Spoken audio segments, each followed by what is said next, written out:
It's time to talk sports. It's Hacksaw's Headlines, a panorama of the world of sports, stories, comments, and opinions. Touchdown, San Diego! Now, here's iconic sports talk show host Lee Hacksaw Hamilton and co-host John Riley. Who wants to talk sports on a Monday? We do. From the DIXIELINE Lumber and Home Center studios in San Diego, we welcome you to our Monday bonus podcast of Hacksaw's Headlines. Good afternoon, everyone. This is Lee Hacksaw Hamilton, along with my co-host, the Venerable John Riley, and our in-studio guest, our coach, John Kentera. We welcome you to our Monday podcast, brought to you by DIXIELINE Lumber and Home Centers, 9 locations to serve you in San Diego. You've got projects, they've got materials, you want ideas, DIXIELINE can be your best friend. Congratulations to my co-host John Riley. Today we are celebrating our 200th podcast together in about a year and a half. A, we're still on the air live streaming. B, we've not been fired by anybody because we work for ourselves. And C, we haven't been sued yet, but there's always potential there. John, congratulations. You created this. I always tell people who stop me in the community, if you don't like what I say, blame John Riley because he's the one that came up with the idea to put Hacksaw's Headlines in podcast form. How you doing? I'm doing good, and it's like we have another blowtorch signal, 77,000 watts Globally. Up and down the West Coast. But it's on the internet, and John, it's great to have you here. And this thing's it's building, it's growing, and I'm really excited. So great to be with y'all. And there are people who do get offended at what we say, but that's okay. You have your opinion, we have our opinion. When you get your own podcast, you can say what you want to say on your own podcast. Coach, grab that mic. Great to have you with us. Welcome to the show. Glad to have you back. Well, thanks, Lee. Good to be here. Always enjoy the phone call. You and I actually stay in touch quite a bit. We don't see one another as much as we used to in the press box or working side by side on a daily basis, but we certainly still stay in contact on a fairly regular basis. The game today is Q&A. Everybody knows what I think about everything. You're going to tell them what you think, and we might argue back and forth a little bit. Are you ready? I'm ready. John Riley, let's go. First topic on the table. Padres, fight for first place continues. Now, I said 3 weeks ago, and Riley will back me up, the next 15 games they play will put them in the pennant race or will bury them. And, of course, the 15 are against the Rockies, the Marlins, the Pirates, and they got hot, and they drove a stake into the pennant race. They got within 2 games. Now they've given some ground. Now they're 4.5 back as they go back out on the road against St. Louis. This is a team, I think it's almost a team of destiny. Topic 1, question 1, A.J. Preller. As relentless as he has been getting players, how he's gotten players, what he's paid the players he's acquired, this might be his best work ever as he goes into his 10th year as general manager of the Padres. Give me your thoughts on what Preller was, what Preller does, how he conducts his business, and what Preller's put on the field this season. Well, I think as far as the way he's conducted his business this year, I think he knew going into this year he had a lot of heat on him. His contract is up after the 2026 season. He needed to win, even though they cut back the payroll. Every move that he has made, I mean, I don't care. You want to talk Dylan Cease, you want to talk trading Soto. All those guys have come back and helped in one way or another. The bench bunch. The bench bunch. Solano, David Peralta, a guy that I've always liked. I mean, he was kind of on life support there on a minor league contract with the Cubs, got released. Padres give him an opportunity. He's made the most of it. It's been a really exciting year, and I think this is probably the best he's done. But again, right now it looks like they're headed to the playoffs, but what are they going to do in the playoffs? But hey, the big thing, Lee, trading deadline's come and gone, but they get Joe Musgrove back, and now pretty good workout yesterday by Yu Darvish at the ballpark. We'll see what he brings to the table when they activate him. Next topic. Is there an intangible that we can point to with manager Mike Shildt that has made the team different, made the clubhouse different, make the roster respond to him? Is it what he did in St. Louis, his transfer to San Diego? Your impression of the Padres' first-year manager? I think he's done a good job. I think sometimes maybe a little bit too brown and gold glasses on.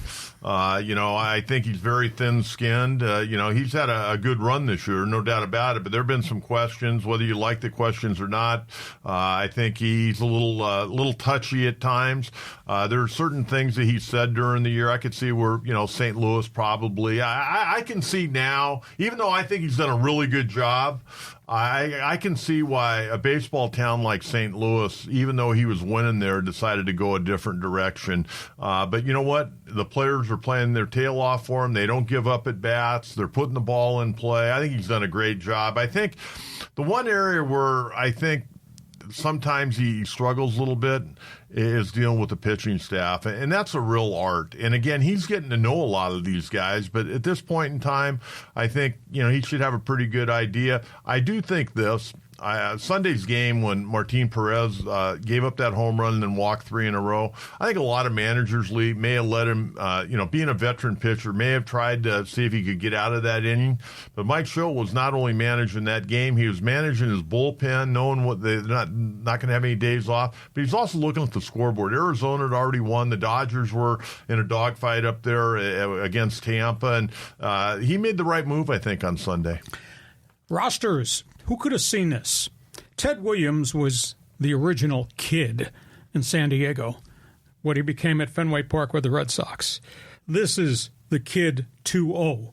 What Jackson Merrill has become to me is absolutely stunning at age 21, not only handling it, bouncing back from 0 for 20 slumps, and not letting him mentally fall apart. This is a special 21-year-old they got in center field, by the way, a new position. I don't think, all the years I've been here, and you've had a few more cups of coffee than I have, I don't think there's been an exciting rookie in this town since maybe Benito Santiago. Thoughts on the center fielder, the kid? I think every day, Lee, he amazes a little bit more. I mean, just to be able to play Major League center field, let alone doing what he's doing offensively. I mean, I would have been happy if he'd hit 250 and hit, 10 to 12 home runs this year and drove in, 40 or 50 runs would have been a fantastic year. But this kid, he likes the big moment. He knows how to deal with it. I think the veterans have taken a liking to him. And the thing that I like, when he gets interviewed after games, it's not about him. It's about team, and we got to win ball games. And this kid played, Lee, 46 Double-A game. He never played in Triple-A. And what he's doing right now is really a miracle, and I'm so happy for him because he seems to be just a great kid, works hard every day, and he's able to turn the page where a lot of young guys, they beat themselves up when they go 0 for 12 or 0 for 16. They have a hard time, looking people in the eye. This guy comes back thinking he's going to go 4 for 4 the next day. Manny Machado, third baseman. I think the game comes very easy to him. Sometimes it looks like he's loafing, blowing bubble gums, not running out ground balls. He's haunted by what he did in Baltimore. He's probably going to be haunted forever by his statement, "I'm not Johnny Hustle," that he made at the end of his short stay with the Dodgers. But he seems to be a different player and maybe a different person. I don't know if fatherhood's got something to do with that maturity. I don't know whether it's the interaction with the late Peter Seidler's got something to do with. He's different. At least he appears different to me. You tell me what you see. I see a guy right now that is, he likes to be the alpha. He likes to be the man. And last year, you had Tatis coming back last year. He was playing. You had Juan Soto, who definitely wanted to be the man, who commanded a lot of attention on the field, off the field, in the clubhouse. I'll be honest with you. I think addition by subtraction. I think getting Soto out of that clubhouse probably played a big part in how this thing has gotten turned around. There's no doubt who the leader of this ball club is, and it's Manny Machado. And I think Machado likes it that way. I think he's flourishing. I don't know how bad he was really hurt early in the year. They want to say because he got off to a slow start because of the shoulder. But let's face it, Manny Machado, aside from the 2022 season, has normally gotten off to a slow start, but now he's really heating up. And, Lee, I couldn't agree with you more. I mean, sometimes the game almost comes too easy. Here's a kid that broke into the big leagues at 19 years of age and he's going to the Hall of Fame someday. I don't think anybody will argue that, but I do think the game comes a little bit easy for him at times, and I think a lot of fans, they get a little frustrated with him, but I got news for you. Watch all the games that I watch night in and night out. There are a lot of guys that don't exactly bust it down the line on routine ground ball outs these days. Fernando Tatis, I don't know if there's a maturity issue there or he is who he's always going to be. is he injury prone on top of everything else? Well, I'd have to say to this point in time of his career, yes. The thing that's troubling to me, you go back to his rookie year. Remember how he had to miss the last part of his rookie year because he had that stress reaction in his back? Now he's got a stress reaction in his femur. What's going on there? And I also think it's been very, very quiet. I know, he took batting practice the other night out there. He's been doing running and throwing, but there doesn't seem like there's been a whole lot of sense of urgency from Tatis or from the Padres really talking about, what they're going to do with this guy. Well, the doctors, I think, have put a hold on it. They don't want the stress reaction to come back or grow, because that would then lose him for the rest of the season. Last topic on Padre baseball. Clubhouse chemistry. Toxic last year. I've thought long and hard about this. Was it Preller's interference with Melvin? Was it the players tuning out Melvin because they had Preller's backing? Or was it just some bad people in the clubhouse? It sure seems different since there is no Soto, Mr. Me, Myself, and I, and there's no Josh Hader. I would say all the above. I think anytime the manager gets devalued and the players see that the manager's legs have been cut off, it's hard for the manager to, really demand that respect.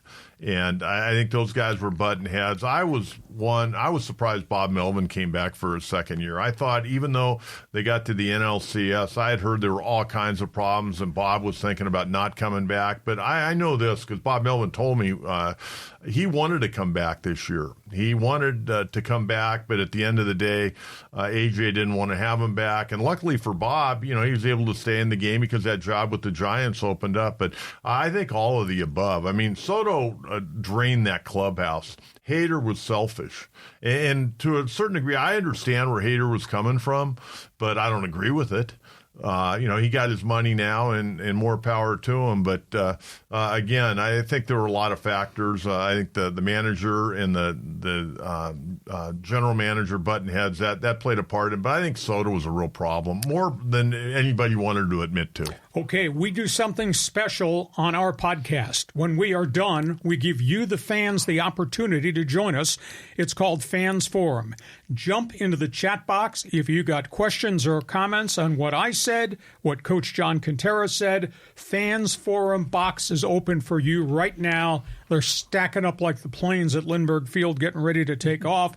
Join us now if you got comments to what we've talked about with Padre baseball. Okay, so we go from that. Dodger baseball.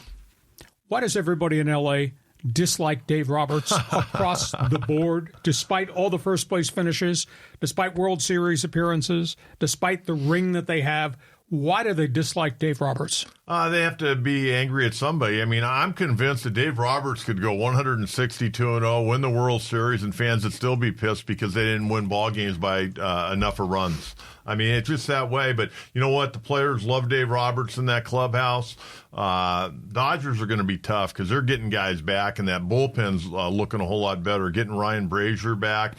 Blake Trinan's been a little bit up and down, but he's still got really good stuff. Evan Phillips has had a really good month of August, and they're getting some of that starting pitching. Yamamoto's supposed to be coming here before too long. Glasnow's had a little bit of a setback. Not really sure what's going on with him, but Dodgers are going to be awful tough to catch. I just don't know, though, that you can trust Buehler in postseason. I don't know that you can really trust which Kershaw will show up on Tuesday compared to what he might do on Thursday or on Sunday. And obviously there is no Dustin May. I mean, I think they've got significant pitching problems. I don't know if you follow the stat. They got 16 pitchers have been on the DL this season. 16. They've used 35 pitchers this season, and it's not even September 1st. They've had 6 major surgeries to their young pitchers that have come out of Oklahoma City. I just don't know who you can trust in postseason. Second topic, I say must-see TV. What Ohtani has done strictly as a designated hitter, home runs, stolen bases, etc. It is weird, though, because he's only hitting about 155 now since the month of June.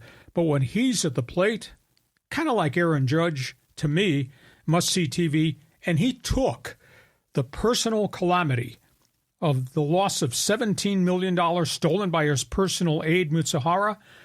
It has not affected him at all. I mean, his mental makeup, Phil Nevin, when he was managing the Angels, said this is the toughest mental player I've ever seen go through what he went through in terms of preparation, coping with good days, bad days, etc. Ohtani, must-see TV? Must-see TV, Lee. I've been following Ohtani since he was in Japan. I was working for John Boggs at the time and did a lot of research on Ohtani.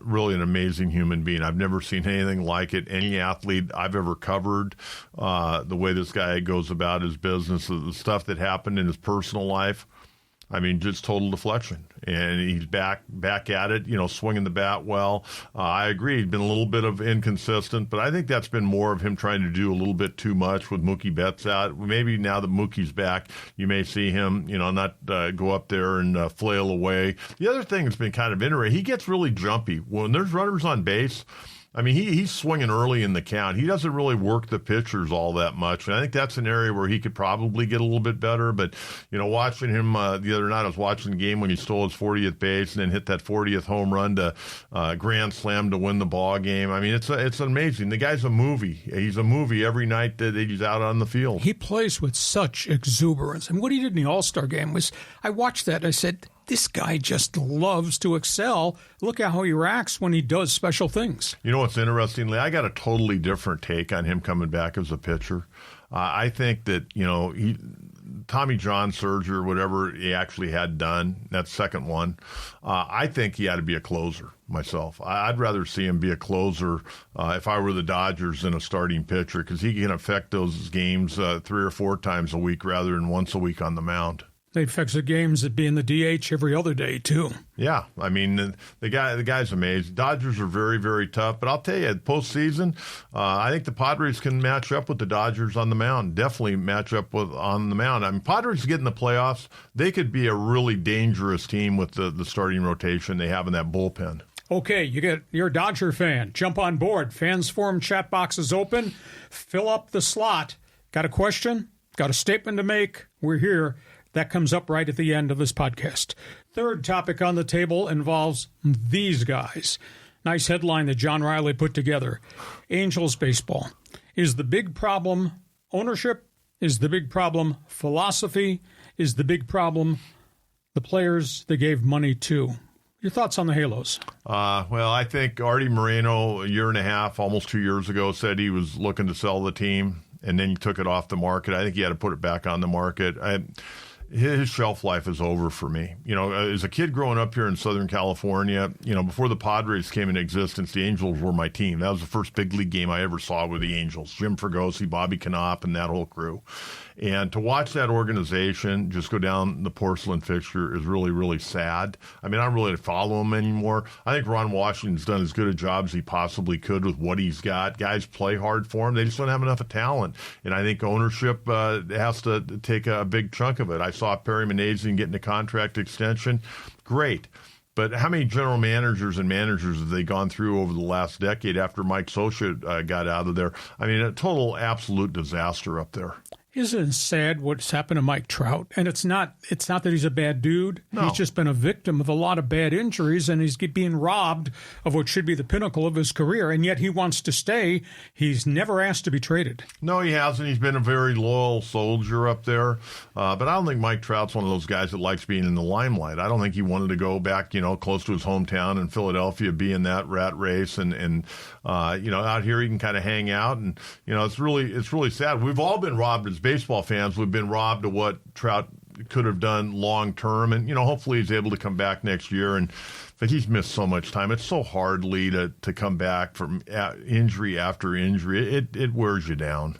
We are here talking baseball. You're going to join us on Fans Forum right at the end. Couple of other business notes. X marks the spot. You're on social media. I want you to join Hacksaw's Twitter All-Star team. Just go to X, put in my name, my handle, at Hacksaw1090. Hit the follow button. Want you to follow me. You like sports? Check my website every morning. Unbelievable amount of content. I write it all late in the evening. You'll have it first thing in the morning. Also want to remind you, when you go to my website, right there on the homepage is a big orange box, Hacksaw's Insiders Group. Fill it out so you can get all the special information that we funnel to all of our Insiders Group on a week-by-week basis. Want you to share. Tell everybody we do Mondays and Thursdays at 1 p.m. Pacific. want you to subscribe. Every time you subscribe, you'll get the alerts. Every time we put something up on the YouTube channel, I've tried really hard to stop John Riley from posting things at 3 o'clock in the morning. But hey, you're going to get all the alerts of all the things that we put on our YouTube channel. Give us a thumbs up. Give us a 5-star rating. We could use all the friends that we can get. We go from that. We're going to talk NFL football. Fans Forum box is open. We're 10 days out from the start of the NFL football season. Chargers. They got Jim Harbaugh. They got Justin Herbert. Do they have anybody else, John Kentera? It'll be an interesting year, I think, if you're a Charger fan, because you really don't know what to expect. I mean, and granted, they've got the Super Bowl champion in their division, the Kansas City Chiefs. I think Denver's going to be a little bit better. Raiders, I don't expect a whole lot out of them. It's going to be interesting to see how the Chargers are able to put their defense together. Can a guy like Joey Bosa finally stay healthy for an entire year? Can Justin Herbert come back from their plantar fascia and stay healthy? That's a painful, painful injury. And, there's a lot of questions there, but they've got a lot of youth. They got a lot of team speed, and we'll see where it goes. But if you're a Charger fan, it's going to be a wild ride, I think, with Jim Harbaugh. Harbaugh will change the culture, is changing the culture.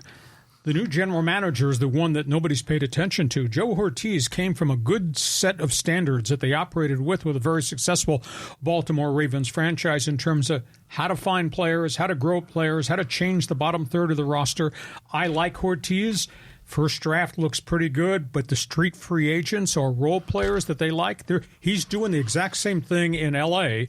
that he did with the Baltimore Ravens as the assistant to Ozzie Newsome and then the player personnel director. Well, if you're following Ozzie Newsome and his blueprint, you're eventually going to have a pretty good football team. This year, don't know. A lot of questions, running game, a lot of inexperience at the wide receiver spot. But one thing you and I both know, covering Jim Harbaugh, whether it was a player or as a coach, he can be very exhausting, and he can wear out a staff, even the equipment managers in the front office. He can wear them all down because he's a full go 7 days a week, 24 hours a day. There's no days off for Jim Harbaugh. He's unique. It's a passion play with him. It's like a tent revival speech every time he talks to the media. I guess that's okay. I don't know that I'll ever feel any different. I can't forgive Dean Spanos to what he did to this community after 55 years of loyalty. Now, that being said, we had horrid leadership in the mayor's office for a long period of time. But Kevin Faulkner, the city, coupled with the county, coupled with the group that put together a stadium plan, how to finance it. That was right there, and Spanos turned around, never went to the table, negotiated because he wanted to go to L.A. and collect the money. I can never forgive Spanos for what he did to the community. Then it's personal to me, what he did to our radio station and what he did to me. And yet he flourishes up there with this franchise, and San Diego's in his rearview mirror. I know there's counseling, there's medication for this. I want Justin Herbert to go 17-0 because I really respect him and I like him, and I want Dean Spanos to go 0-17 on behalf of our community. And the coach says, well, I think, Lee, you said a lot of very good things there. There were a lot of people aside from Dean Spanos that should play a part in why they're no longer in San Diego. But ultimately, Dean Spanos is the one that packed him up and moved him to Los Angeles. The thing that I will never quite understand, maybe you can help me with this. Remember there was a point in time where they wanted Dean Spanos to throw in $600 million to get the project started here?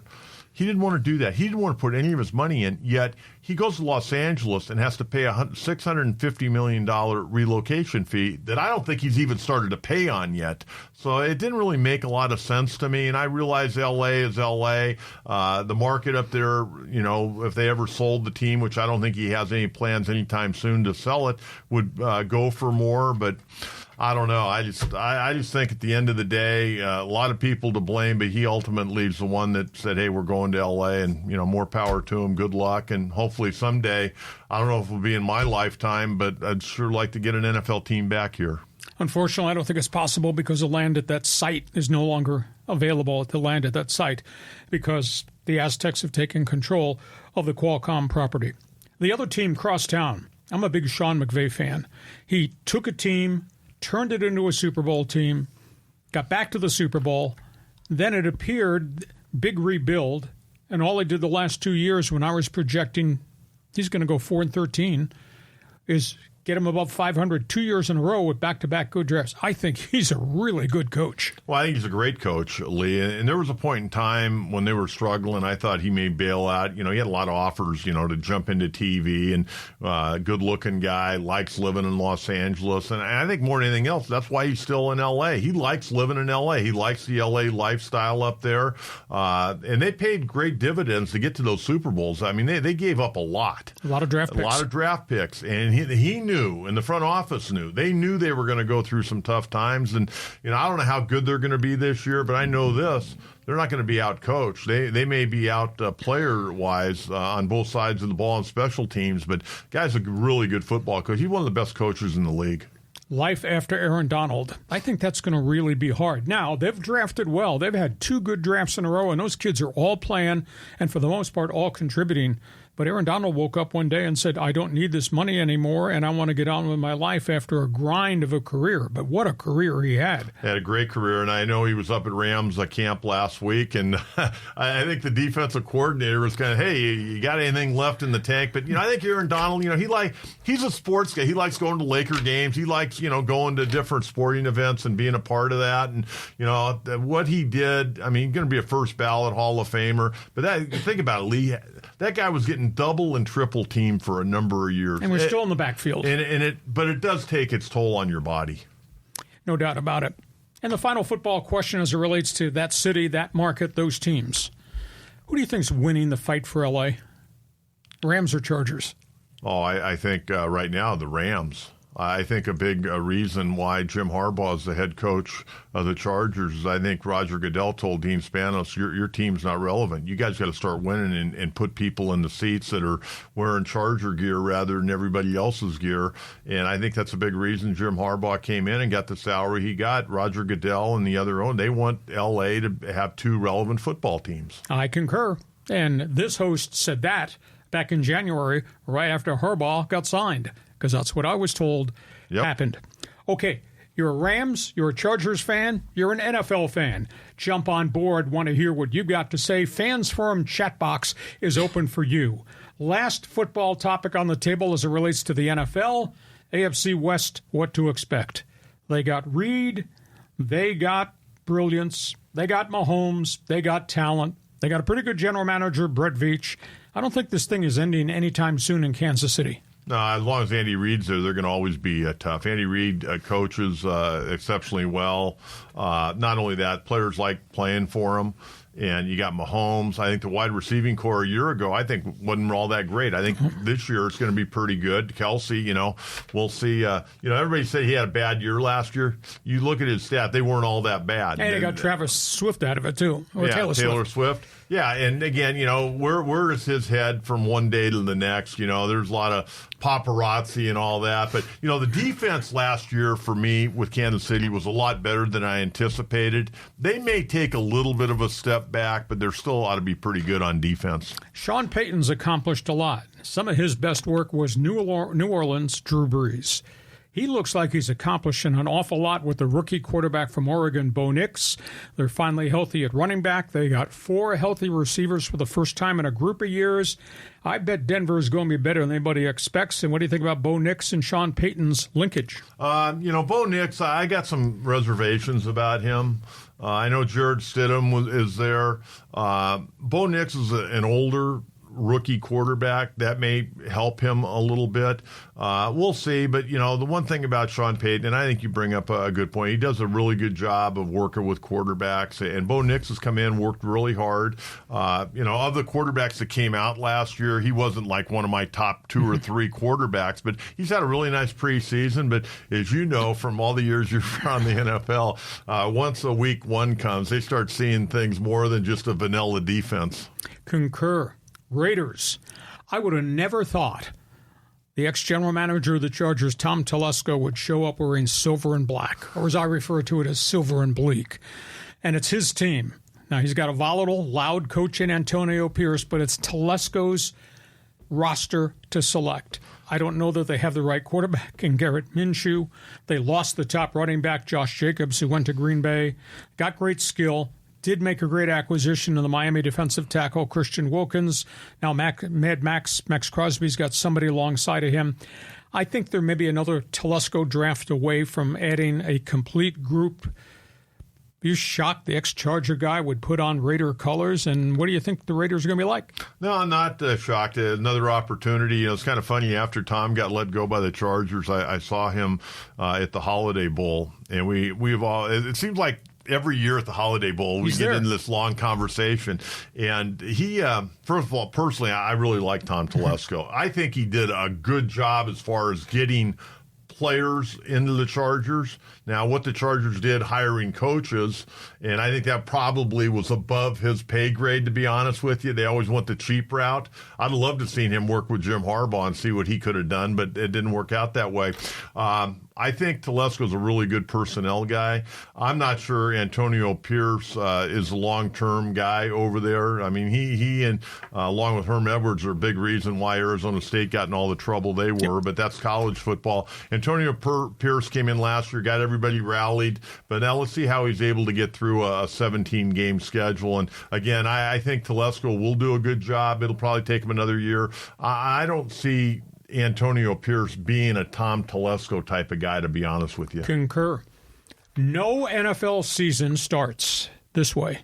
No Bill Belichick, no Pete Carroll. I'm surprised they're not coaching anywhere. The coach? Yeah, I'm kind of disappointed. I like both of those guys. Pete Carroll now is going to do a little teaching up there at USC. I thought he'd probably get a job. I certainly thought Belichick would be back in the game at some point in time. But you know what? You got two veteran guys out there, both in their 70s, but both guys that want to still coach. So we'll see. It is so interesting to me that Belichick will sit this year and do whatever Belichick does. And right there in his backyard will likely be openings, New York Giants, New York Jets, and maybe even the Philadelphia Eagles, and he's a Northeast guy. I would not be shocked to see him wind up at one of those locales. Well, heck, Lee, if I was in my 70s and I had a girlfriend in my mid-20s, I may not want to coach right now either. So we get to halftime. You got comments, you got questions. Fan forum chat box is open.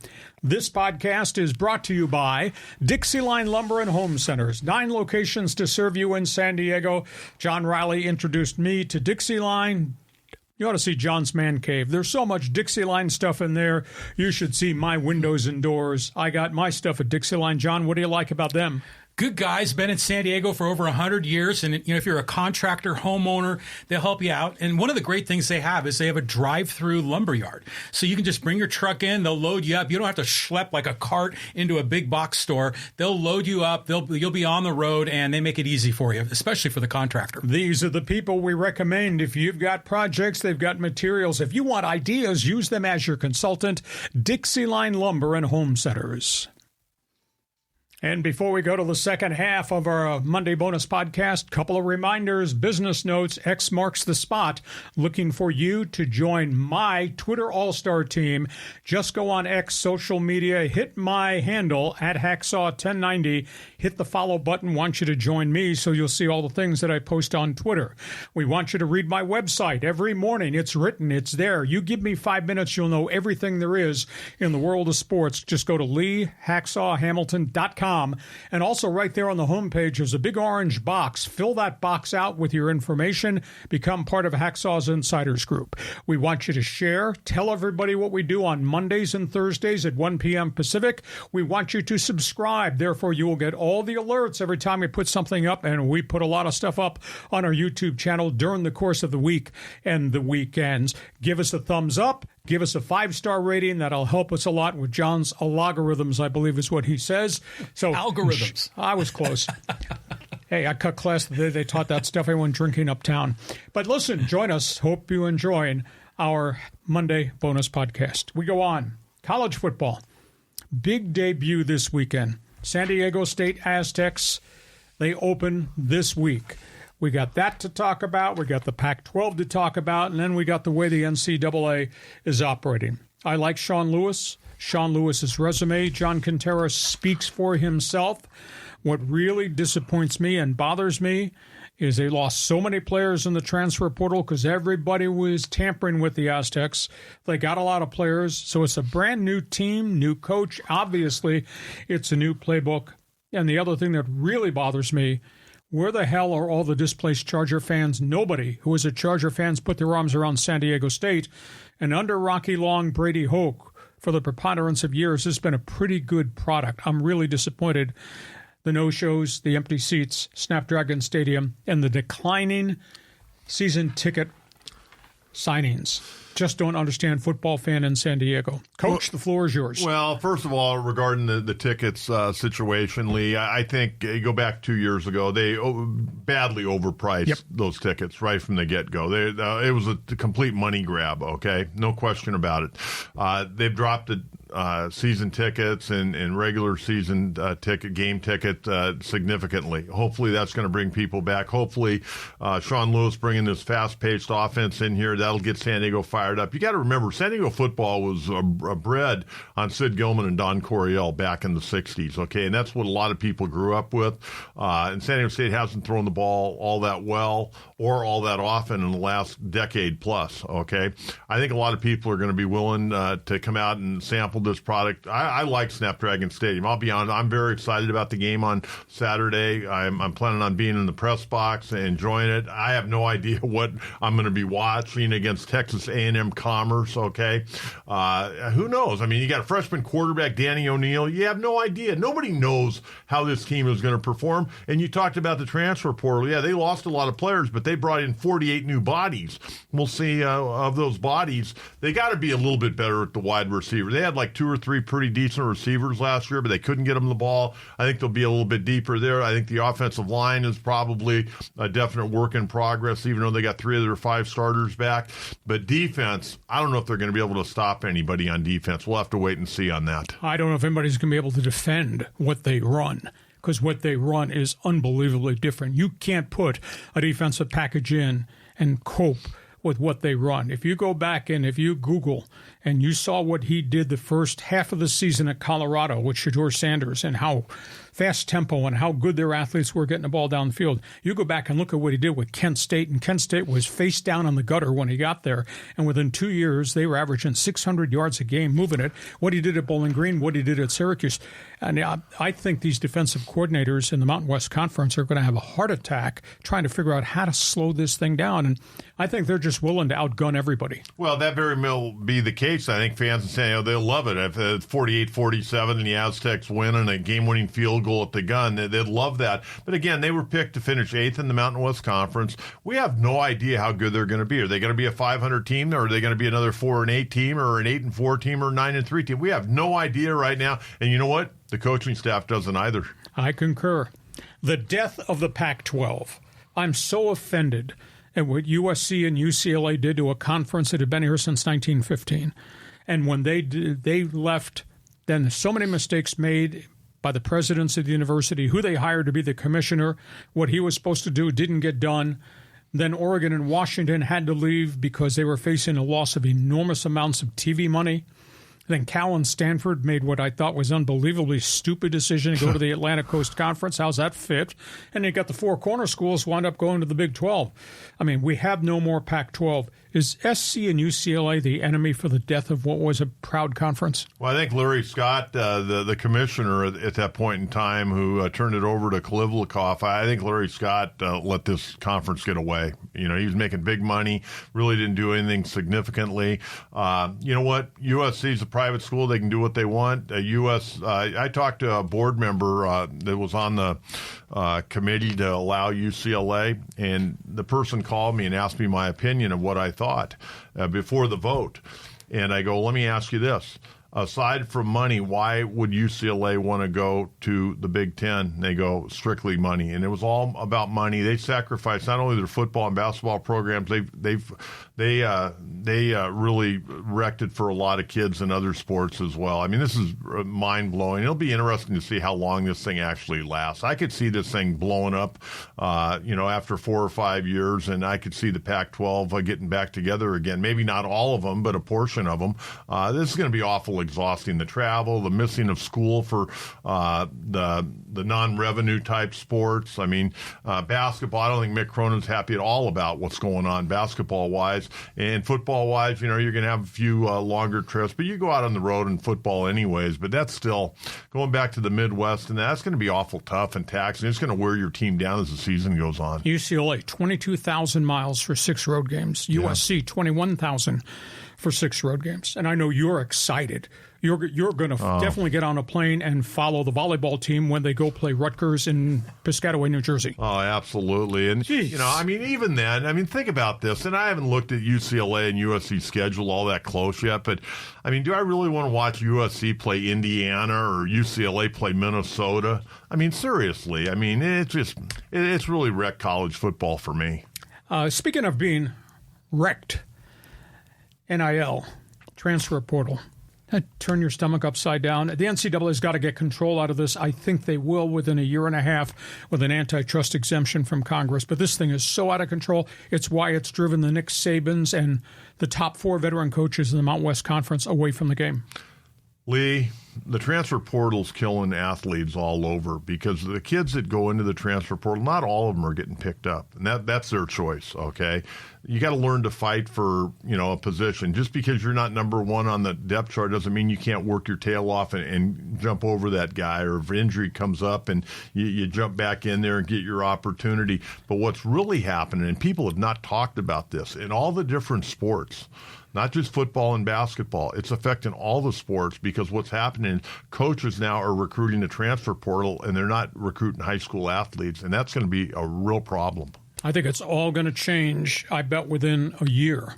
The NCAA is going to have to take this back under control. We'll be given it under control under an antitrust exemption. Hey, you're into college athletics? Feel free. Jump on board. Fans Forum is open for you to join us now in the chat box. You can ask me, ask him, or tell both of us off what you think about the status of college football. A couple of other brief topics on the table.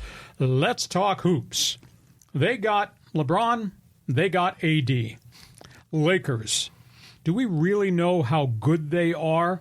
Because they've gone through 33 veteran free agents in the last 4 years, try to put the right people around AD and around King James, and they haven't been able to do it. And Rob Pelinka still has his job. Reaction to what Laker basketball has become. Now we sit here, and we're all excited with the opening Lakers camp, and, gee, we might be the 8th or 9th seed in the play-in tournament. My God. Well, Lee, I'm a big Lakers fan. I've been a Lakers fan since the mid-'60s as a little boy. Honk. And, Elgin Baylor, my favorite player of all time there with the Lakers. And it's been a frustrating run the last several years. And bringing in J.J. Redick, I don't know. I know they've surrounded him with a lot of, veteran coaches, and that's good. But at the end of the day, he is the guy.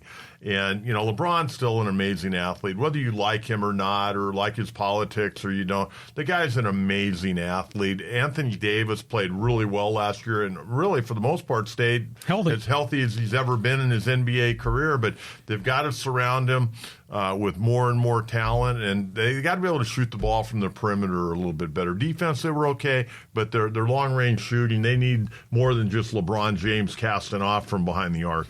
On we go to the other team in town, the LA Clippers. I like the owner. I think Steve Ballmer's a very credible person. The fact he's built the Intuit Dome right next to the old Great Western Forum is fabulous. But the problem is the franchise is cursed. They tried so hard when Ballmer first got there as the owner. The Chris Paul, Blake Griffin era fell apart because of age and injury. They've tried to reinvent this thing. It's fallen apart now. Kawhi Leonard's got 200,000 miles on his wheels. They got James Harden, who is not the player he used to be. They got rid of Russell Westbrook. They gave up on Paul George, or Paul George actually gave up on them. And they got salary cap problems for the next group of years. Clippers are just cursed. They just can't turn the corner, even though that owner has made every good faith effort to turn the corner. Well, I agree. I think the owner is fantastic. He's just a very happy fan. He goes to all the games, sits there. He's so excited. Got their new arena they're opening up. He's got to be excited about that. I don't know where the Clippers are going to go. They've kind of lost their window of opportunity, I think, more than anything else. But I will tell you, Lee, one thing I am excited about basketball season is that Clippers G League team is coming to Oceanside to that new Front Wave Arena. I'm looking forward to going up and watching some games. Okay, we got basketball to talk about. Fans Forum chat box is open. If there's anybody out there that's a Laker fan, Clipper fan, give us a ring. Let us know what you think. A couple of other real brief topics on the table.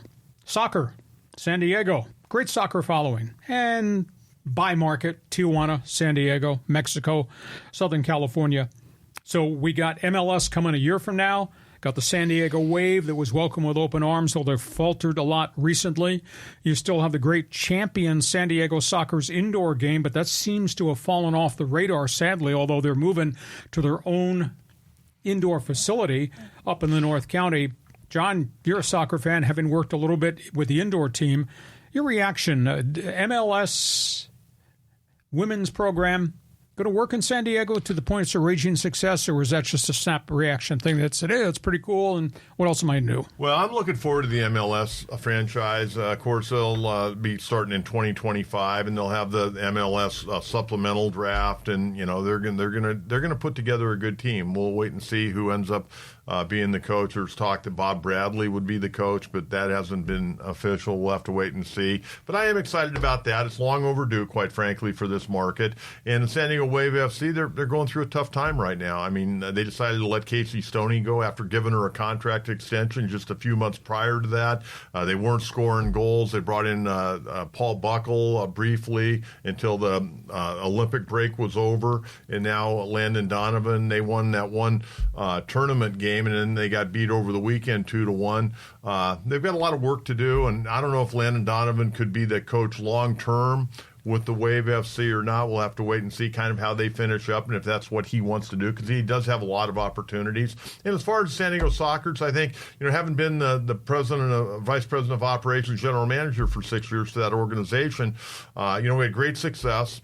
But their crowds have fallen off. They haven't done the things, Lee, that I marketed it. Well, they haven't done the things that I was willing to do when I was there, and that thing has really dropped off. We were getting 4,000, 4,500 on good nights and 3,000 on bad nights. They're barely some nights getting 1,500, let alone 1,000.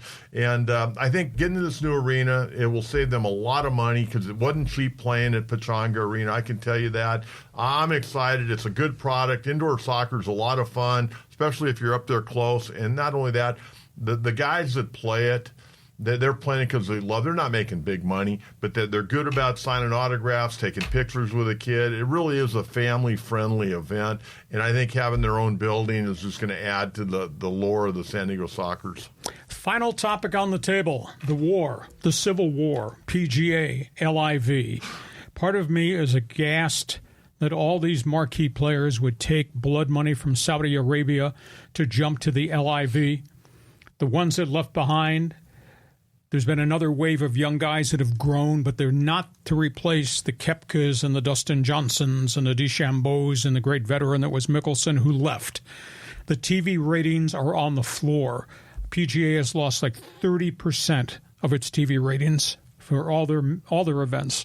LIV, nobody watches. Right. I told John Riley last weekend, their final round of Greenbrier, the star tournament here in West Virginia, LIV had 165,000 viewers. They were outdrawn by pickleball in the Little League World Series.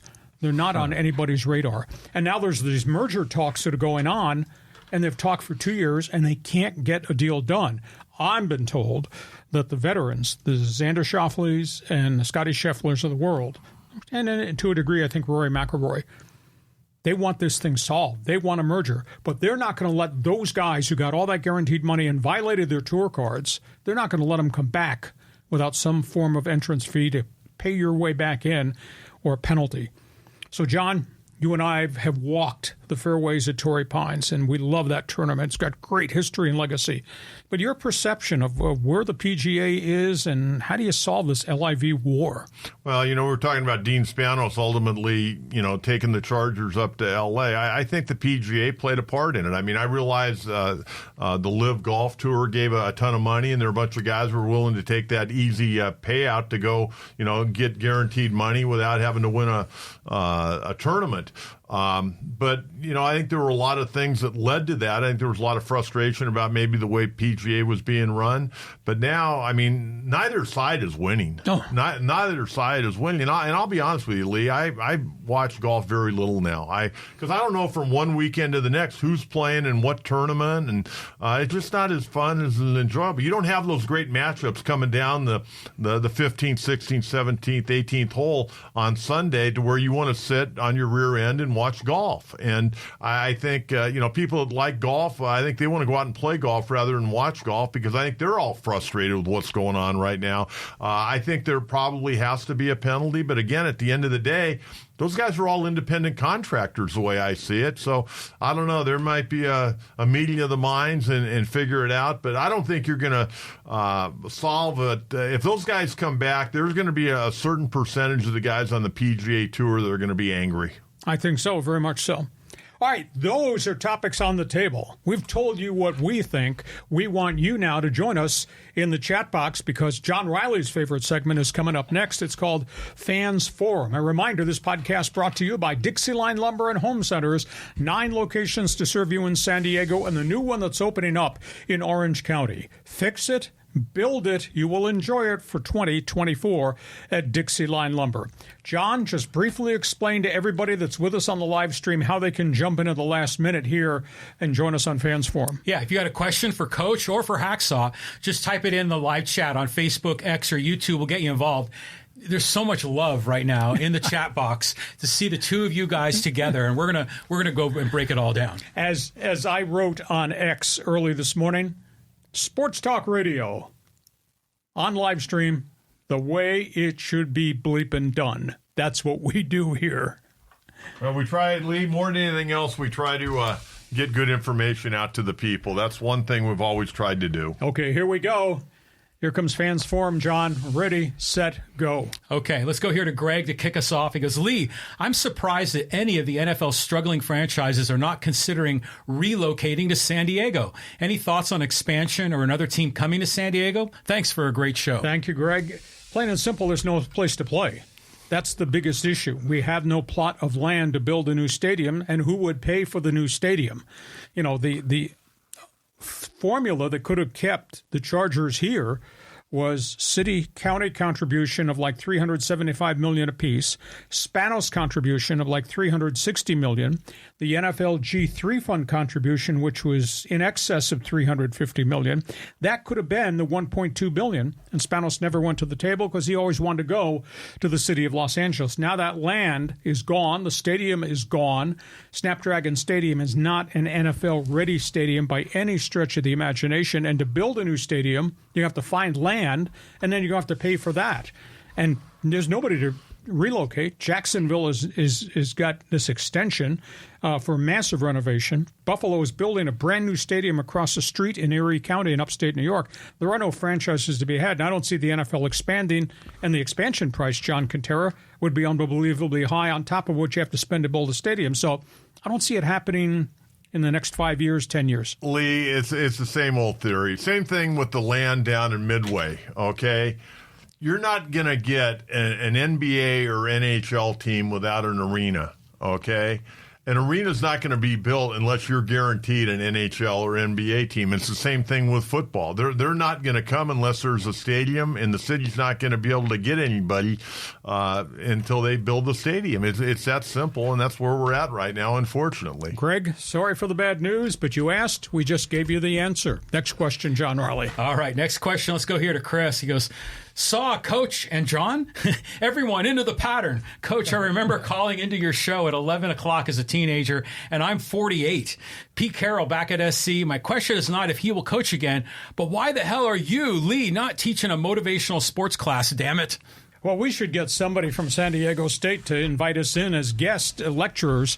I'm sure we could tell the students out there the prospects of working in the industry and what we've experienced. But hey, I think Coach and I both had a tremendous run. I think we both kind of privately wish we were still having the ability to do it, but you need a station, you need good ownership, and I don't see that out there, and I don't like the whole landscape. But that's another topic. John's agreed to come back. We're going to do a thing on the history of Sports Talk Radio, but I think we like interacting with each other, there's an awful lot of verbal gunfire. This is an example of what used to happen in our office, or what would happen in the hallways. In the hallways, yeah. In between commercial breaks. Yeah. Hey, Lee, two things that I would tell any young broadcaster. You better be willing to work nights and weekends. And if you better be willing to work in Pocatello, Idaho, or Las Cruces, New Mexico. Without a doubt. And I was lucky. I was able to start in San Diego and stay my entire career in San Diego. But really, I think what you got to sacrifice, you're out at night all the time, doing talk shows or calling ball games, and you got to be willing to work weekends. If you're not willing to do those two things, probably need to look into another industry. Yeah, but everybody that's in it wants to do it, and that's why you do it. I started in small market Appalachia, and I did high school football, and we made it a big thing on radio, and high school basketball, and we did high school baseball on AM radio and Summer League American Legion baseball. I was doing games all the time, but that's where I wanted to go, where I wanted to be. So I've still got all the friends that I made in Logan, Ohio, in Appalachia, that are still there at the same station working, and the guys I hired are the ones that wound up buying the radio station and owned it. Next question, John Riley. Okay, we're going to intersperse some of the love in between the questions. So here's a couple of them. And it's from Casey. Great to see Coach John Kentera on here with Hacksaw. And then Drew says legends, Hacksaw and Coach. And there's a bunch more. We're going to get them all in. But let's go back to Casey's question. NL West race is going to be an exciting run to the end. And I think the Dodgers need to stick with Kopech as the closer the rest of the way. What do you guys think? Well, I maintain that. And they moved Kopech to closer and got 2 saves in 3 days. They're going to have to limit his ops because he throws 100 miles an hour, and I don't think on back-to-back days you want him throwing 45 pitches at 100 miles an hour. My biggest concern, they're going to hit, and they just may have to slug their way through this playoff series. I just don't know if you can trust this starting rotation, especially in postseason play, because you're not going to be playing the White Sox or some of these other substandard teams, Kentera, in postseason play. So who do the Dodgers trust? Glass now doesn't look like he's 100%. There's a wear and tear factor and an elbow history with him. Yamamoto has yet to throw a rehab game, and he's been out an extended period of time. He'd probably be on an innings limit. As much as I respect Kershaw, he's just not the same. You never know from start to start what you're going to get. And I don't know that I can send Buehler out there. Heart is willing. His body is not. I mean, to me, they've got a lot of issues in that rotation. Well, right now, Gavin Stone, the young guy, is pitching really, really well, and he'd be a guy that would be one of the first 3 starters in the postseason. They're hoping Glasnow will come back. They're hoping Yamamoto will come back. Kershaw, we know his history in postseason play. They just wait to hit that fastball, and they look for that ball inside when he's pitching, and they go to it. It'll be interesting if he changes how he goes about pitching in the postseason. If they look at his numbers and look at how he attacks hitters in the postseason, they may want to rearrange his game plan. As far as the Dodgers and Kopech's amazing. He finally gave up a run, actually, the other night, but he's been amazing. I mentioned earlier they got Ryan Brazier back. Phillips looks like he's back on track. He gave up that home run the other night, but that was the first run he'd given up in the month of August. And Vesia, the kid from San Diego, has pitched really well. So their bullpen has been pretty good. But again, you got to get through the first 4 or 5 innings in the postseason, and we'll have to wait and see. Postseason's a lot different than it is during the regular season, that's for sure. Yeah, and there's no 31-100 White Sox teams in the first wild card round that you're going to face. We move on. Next question here. Okay, there's a bunch of love here. This is from Carl. Says, wow, 2 legends together. John says, welcome, Coach. We need to make your presence a habit. Let's go here to Callan. He says, always a treat when Saw and Coach get together for a show. Great to see you both. Gary says, such a treat because Coach would fill in for Saw back in the day. Great to hear you guys bounce topics off each other. I feel like I'm backing my hot car on the 5805 Merch parking lot at 4 o'clock over here. Great show. Thank you for the kind compliments, and I think we're cut from the same cloth. We believe in the same thing. We like working together. We would argue with each other in the hallway sometimes, and obviously in staff meetings. I never went to staff meetings. I don't read bloody memos. I don't care what management thinks. But anyhow, we had a good time. So Hey, I got to say something about that, about filling in for you.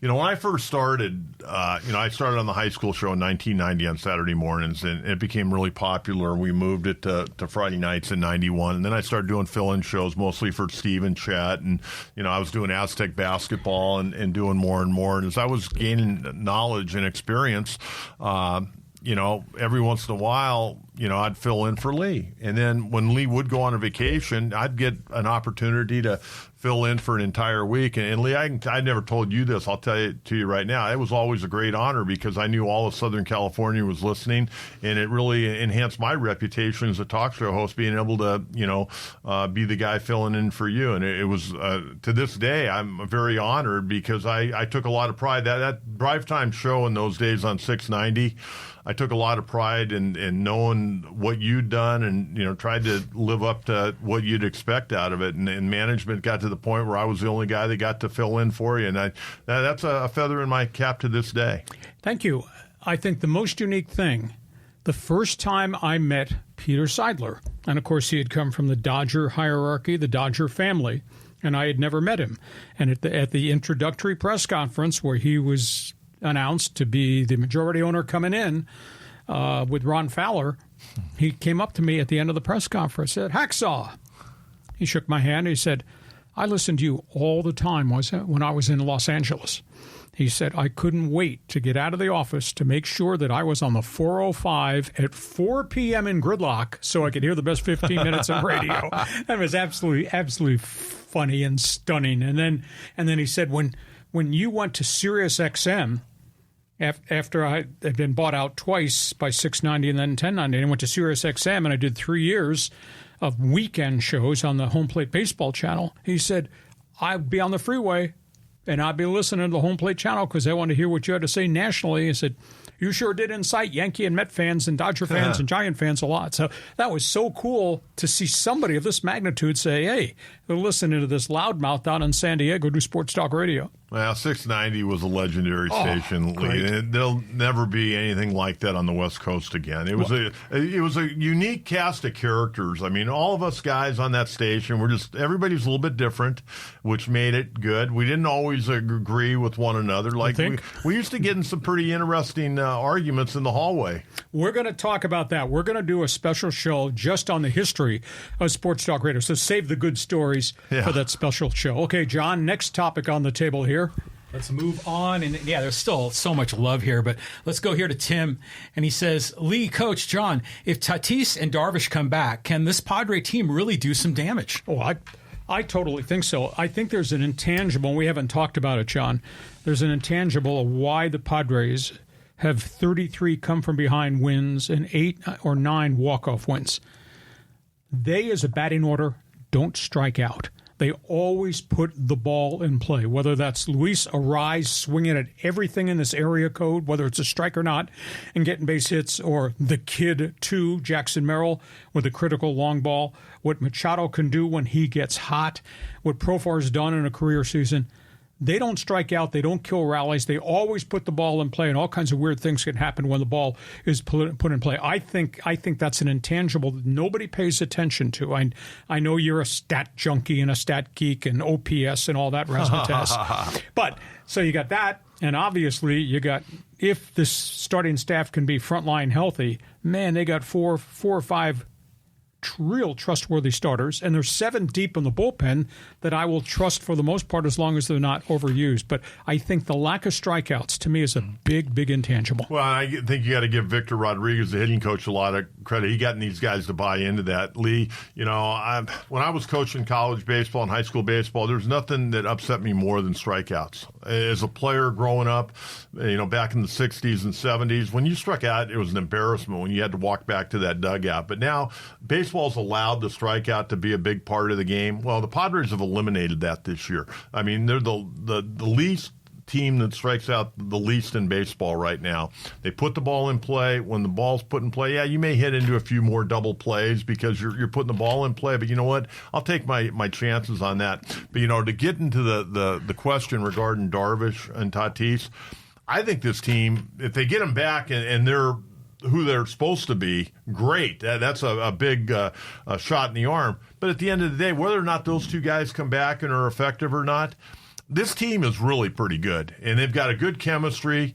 You'd like to have Tatis probably out there in right field, covers more ground than David Peralta, and going to be probably a little bit more power coming from his bat. And Darvish, hopefully he could come back. But, hey, whether they come back or not, if they don't come back, this team still got a damn good chance to do something damage in the playoffs, I think. And all the positives we talked about, Preller's best job ever in acquisitions, and obviously what Schilt has done from a culture standpoint, the players, the roster. You talked hitting coach. John and I have talked about Ruben Niebla. I mean, you talk about an intangible MVP, what he's done with a huge group of those pitchers to dial them in to their strength and make them better. I think he's done a phenomenal job. Well, I think Ruben's done a real good job. It's his third year, and I think he's done a really good job. You know, the other thing, and they'll talk more about it, about Victor Rodriguez, but, Ruben Niebla and Victor Rodriguez worked in the same organization. I mean, they came from Cleveland, okay? So, I mean, I got to believe that when a job opened up and Victor Rodriguez was trying to get this job, I got to believe Ruben Niebla raised his hand and said, hey, man, this guy can really coach. Well, you know what? This guy's got hitters buying in. You know what? When you're a big league hitting coach, you're not going to necessarily change a whole lot with a guy. They're going to be fine-tuned. You're going to watch a guy hit for a period of time, and then you're going to make some suggestions maybe, or he may develop a relationship with you where he comes to you, and it's better that way because the players are more open-minded. But he's got this entire team buying in, and you got a good group of veterans like Solano and Peralta. They certainly can help the case. You got Machado, who's now swinging the bat well. Profar is a good team guy, is always trying to get a little bit better. So you've got some top-notch baseball IQ guys on this roster right now. And I think that what Niebla has done by looking at video and just pinpointing what Cease was not doing very well early, what he's done to readjust Musgrove, what he did with the refugee relief ace who was in Mexico and Japan, and what they did with Robert Suarez, and then how he's helped these young guys. Morillon, prime example. I mean, I think Niebla, from a pitching perspective, has just really done a lot of things. We could do a whole segment on Padre pitching and bringing up the thing about Morillon. He's finally healthy. Yeah. Okay, that's been a big problem. And Robert Suarez was never healthy last year. You go back, to his first year 3 years ago, he was very healthy and pitched very, very well. Last year he was never healthy, and this year he's been absolutely fantastic. Yep. Next question, John Riley. Fans Forum. Hope you're enjoying this because we're kind of melting down John's computer here. It's all good. There's lots of love. So here's a comment here from Neil, and he says, Coach and Saw, all is right in the world again. Emmanuel asks, Lee, do you think Ohtani would be able to accomplish a 50 home run, 50 stolen base season? I think it's a viable goal to get to because we still got another month plus a week to accomplish that. And as long as he does not get hurt, and he's only DHing every day, he's not out in the field pounding, I think 50-50 is reasonable. And I flip back because I talk to agents all the time, and I just ask them their perspective of this player or that player, and what they told me universally, and the more I thought about it, the more it made sense. You think about what Ohtani accomplished with the Angels, DHing 6 days a week and going through all the physicality of being a DH, all the video he had to study of the upcoming pitchers he'd have to face, and then the preparation added on when he was going to throw on that seventh day and Sunday, and then what he'd do in the bullpen sessions. That's a phenomenal workload. I mean, Ohtani to me this might be a once-in-a-lifetime player. We'll never see somebody take on. I mean, they can say about Babe Ruth, but that was a whole different aura and era. This is a much more demanding aura and era that Ohtani's accomplishing greatness. Well, we talked about Ohtani earlier, Lee. Pretty amazing guy. This may be his best year to go 50-50.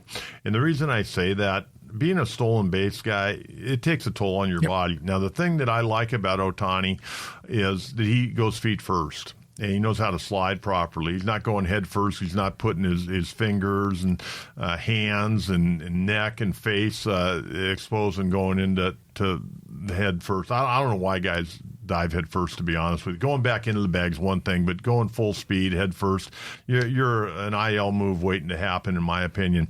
But I think as the Dodgers wind down this season, unless he really wants to get a personal record and try to, if he's close to 50 homers and 50 stolen bases, I would think he would start backing off on stealing bases, because at some point in time you're going to twist an ankle, you could be out a week. Do they really want that getting closer to the playoffs? I don't know.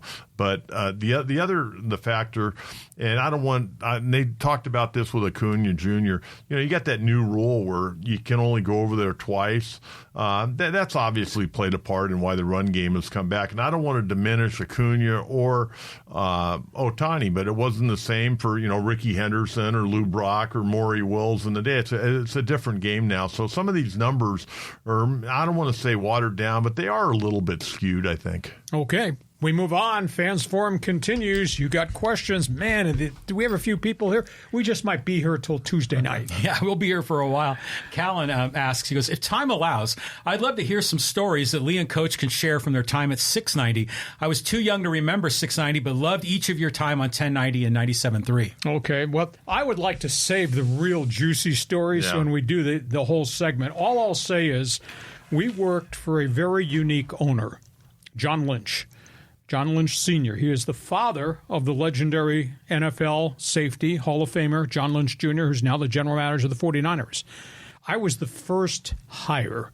I was in Phoenix doing Arizona State Sun Devil football. I pioneered sports talk radio at KTAR, and they called me and asked me to come to San Diego as the first increment. And the hook was, you'll be the lead talk show host, an afternoon drive, and you're going to be the voice of the Chargers. And I said, okay.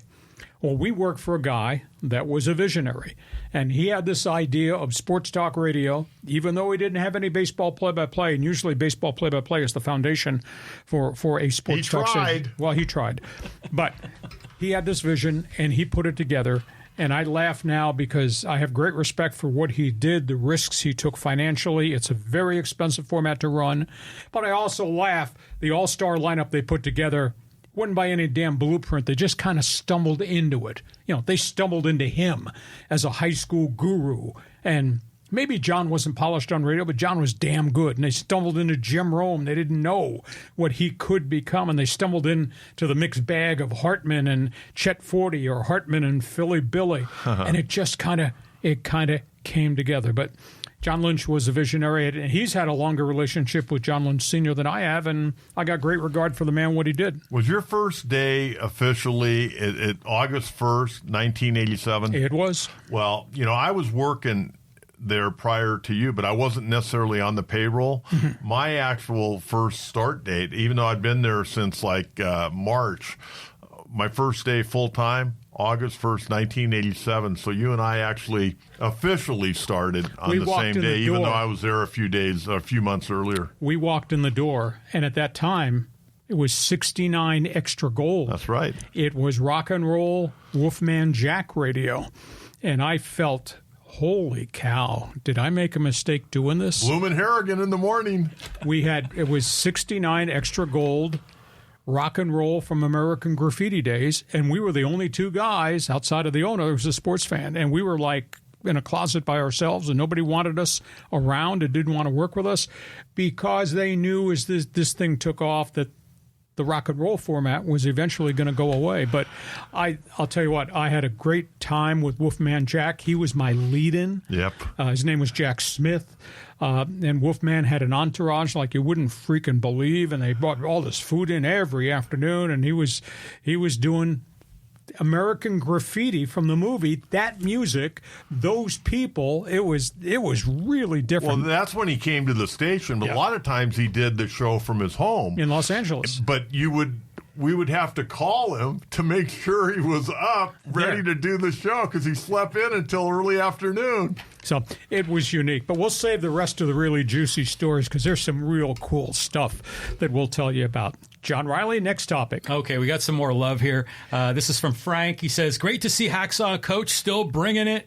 Ismail says, I really miss you guys being on the radio. And says further, sorry I took you guys for granted. These new sports talk radio shows are horrible. Well, at the time we were doing sports talk radio, all we were doing was grinding every day. Covering press conferences, talking about the teams in town, the topics on the table, as I would describe it. We had no knowledge that we were building greatness. I don't think we ever realized it. And then as the years became decades, and then when we both got bought out and we went off into other things and me doing this, which stunned me was a number of people nationwide, Coach, that would come to me, and I email and I talk to people in radio all over the country, and a lot of them become friends. And the common theme was, how the hell did you guys ever put this formula together? And I said, it's probably by accident. But we just accumulated this talent, and we all came at it from different angles. And next thing you know, we have a very successful station, which made the ending so bloody hard and created so much bitterness when corporate radio kind of took us all out because it was so expensive to run, and their profit margins weren't as big as they wanted it to be, and ruined the bloody format. But we were working so hard, I don't think we realized the iconic thing that we were formulating. Well, Lee, I think more than anything else, and I can speak for myself, and I think I can speak for you, and I can speak for a lot of the guys that we worked with. I mean, when the mic went on, we talked. When the mic went off, we kept working. Okay? We kept talking. Well, we kept talking, but what I mean by that, I mean, if I was doing a night show, I would wake up in the morning after, getting home at midnight, and I'd get right to work. And I'd try to get a little breather maybe early afternoon because I was coming in and following you normally, 7 o'clock or 8 o'clock, depending if you're going 4 to 8 or 3 to 7 in those days. And, I mean, it was just like one day after another. We spent 7-8 hours. Early in our career, Lee, we didn't have the internet. We had to make a lot of phone calls. It's all networking. We had to get into the ballpark, going to batting practice before a talk show at night, going to a game on Saturday when you're not working, trying to build relationships. It was more than just sitting there popping off for 3 or 4 hours and not having any accountability. And I think one of the things that, when we do what we do, we're going to irritate some people in the organizations from time to time. You probably more than me. Oh, I know Dean think? Spanos is on your Christmas card list, but at the end of the day, if you're going to say something on the air, you got to be at batting practice and be there. If somebody wants to come up and talk to you about what you had to say, nowadays a lot of these guys that are on sports talk radio, they pop off. They know very little, number one, but number two, they don't go down. They have no relationships whatsoever. Concur wholeheartedly. The industry has changed. But thank you for the compliment. And when we do this history of sports talk radio, you'll hear stuff you probably never, ever heard. We might even get in trouble doing it that way. John Riley, next topic. Okay, well, just a quick shout out here. Bonjour de Canada from Revolution. But let's go here. Like David says, I love John Kentera and Bill Warndell. Just like Hacksaw, I can tell that right now. Go ahead. Okay, and then Gary says, one good thing about the Chargers is that there's no way that many people in the stands to see them fail. Theme game at SoFi. Sit anywhere you want day. Plenty of good tickets available. Yeah, I don't see myself going to SoFi Stadium any soon to watch the Chargers. No, it's much more convenient to sit at home and root for Justin Herbert. And I'm sorry, I'm not giving Dean Spanos $1 of my hard-earned money after what he did to our community. I look at it this way, Lee. I was born and raised a Charger fan. It was the only AFL team. I followed the AFL as a kid. Keith Lincoln, Lance Allward, John Hadel, and those guys. Now when I watch them play, I hope they go 0-17. Well said. Glad you don't hold any grudges. No grudges here. I'll sign that memo. Okay, let's move on. Josh says, love listening to both of you while I lived in SoCal from 1996 to 2005. Still listening to you in Michigan. Josh, hail to the victors. Do you think you'll like NCAA probation post-Harbaugh? That's going to be messy. We haven't heard the end of that story, I guarantee you. Obviously, he likes what's going on in San Diego sports-wise rather than Michigan. He probably had to go there. Maybe married a lady from Ann Arbor. How's those winters in Michigan? Hey, Josh, thanks for joining us. Next question. Okay, Casey has one here asking about USC. He goes, how do you guys think USC will do in their move to the Big Ten Conference, and Where do you think they finish in the Big Ten? I like Lincoln Riley, smart, bright light guy, knows recruits, got a ton of guys in the transfer portal. Yeah, there is no Caleb Williams, but they've got a load of offensive linemen. They are deep with transfers. They got one great wide receiver, and they've got one of the best defensive tackles in the country that nobody pays attention to, in Bear Alexander. I think USC is going to do well. I think it's going to be a horrid season for Deshaun Foster. I think the post-Chip Kelly era is going to be a disaster at UCLA. And, you know, way early in this podcast, we talked about the death of the Pac-12. I keep hearing an undercurrent, a theme, that Cal and Stanford are of the opinion that maybe we shouldn't have done this going to the ACC. I think UCLA is going to regret this. I bet UCLA may try to opt out within a couple of years because I think this is going to be horrid. So what you've got, Coach Kentera, is you get Stanford, Cal, UCLA come back. You got Oregon State, Washington State. That gives you 5. That conference has to get to 8 by 2026. So you take San Diego State, maybe you take Boise State. When the TV contracts expire in the Mountain West, there's no exit fee once that happens. So the Aztecs, Boise State, maybe Fresno, maybe Vegas, they become free agent schools. So if you got 5 in place in the rebuilt pack, and then you take the Mountain West, you can get to 8, maybe get to 9, maybe even get to 10. I think that's what's going to happen. My private concern is that the Aztecs and the Run-On Rebels, Fresno State, not so much Boise, I don't know that they would have the pot of gold to raise for NIL money to compete at that Pac-12 or Pac-8 or Pac-10 level.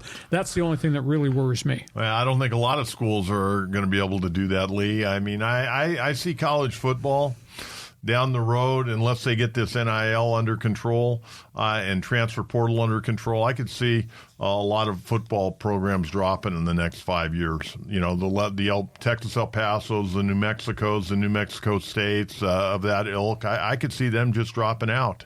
And then you're going to have like the top, 60 teams. You're going to have 60 Division I college football programs. As far as UCLA, I definitely see UCLA coming back.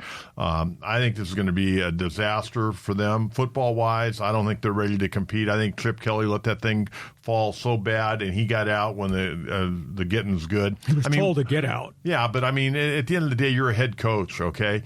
Why would you want to go become an offensive coordinator? I know it's at Ohio State, but I mean, you're a head coach, and maybe they'll win a national title. He'll get another head coaching job, but I think his days as a head coach are come and gone. He did a very, very poor job at UCLA, and he was given all the resources to do it. And he doesn't deserve another opportunity to be a head coach. As far as SC can do whatever they want because they're a private school, but I think behind the scenes, there's probably a certain portion of the people at SC not real happy about this. I mean, you changed the history of college football. I concur with you. And privately, I hate to say this, but I'll say it. I hope they get their butts kicked in the Big Ten because they deserve it for what they did to something that was real special to you, your father, his father, the generations of the greatness of the Pac-8 that became the Pac-10, that became the Pac-12. That goes back to 1915, and SC and UCLA pulled the underpinnings of the conference out by taking a money grab to go east.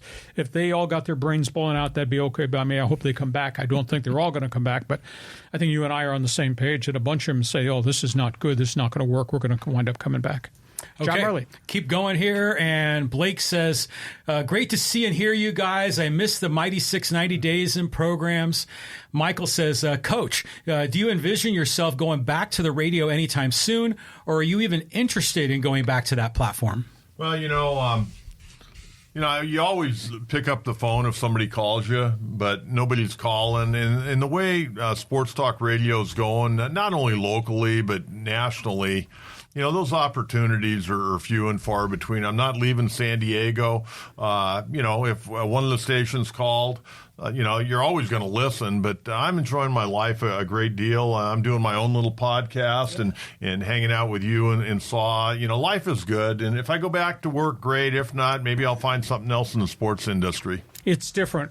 I didn't leave it bitter. All my friends who are out, and I think Coach Kentera would agree with me, there's a lot of really good broadcasters who are not working in radio. Just in San Diego County alone, there's a lot of guys that left it kind of bitter. I didn't leave bitter. I left kind of disappointed.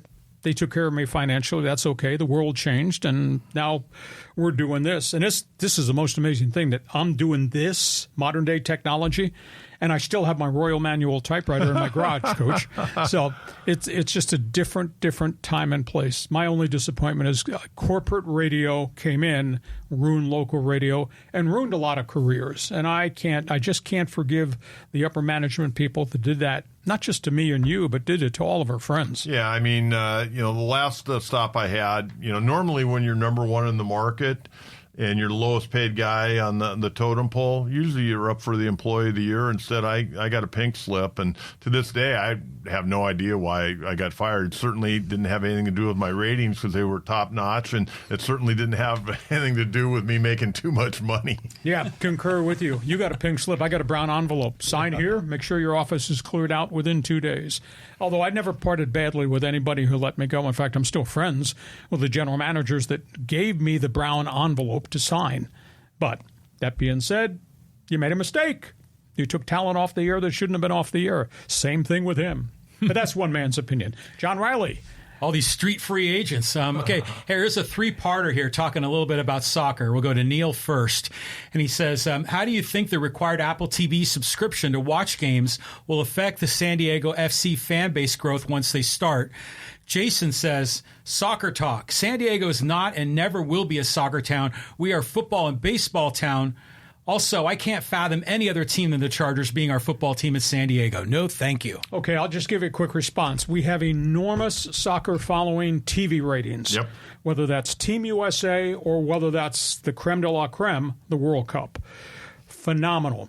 If we had Major League Soccer and it was successful, and if you had sports talk radio that was willing to learn about soccer and actually do unique things as it relates to soccer.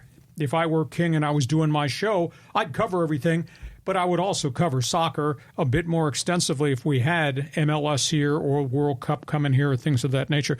I think it can succeed if there is on-air media support. The subscription thing, the whole bloody world has gone to subscription, which kind of really bothers me. But I think it can be a success here if the product on the field is good and if we have the right media helping cover it and telling the stories that need to be told. Well, I think initially they're going to get a lot of love. Okay, I think the new MLS franchise, they're going to get a lot of love, but they better win. And, I think everybody will be a novelty to go out there as a media guy the first few times, but how many times are the media going to come back? It's kind of like going to a San Diego State football game. I go to those games, and aside from the people working, I never see anybody. I don't see TV guys. I don't see radio guys on Saturday night. I'm not even. You're sitting next to me. Yeah, I'm sitting next to you. And we're both free agents. And the only other guys that are there are guys that have to be there because they're working. But, we care about what's going on in San Diego. We want to know.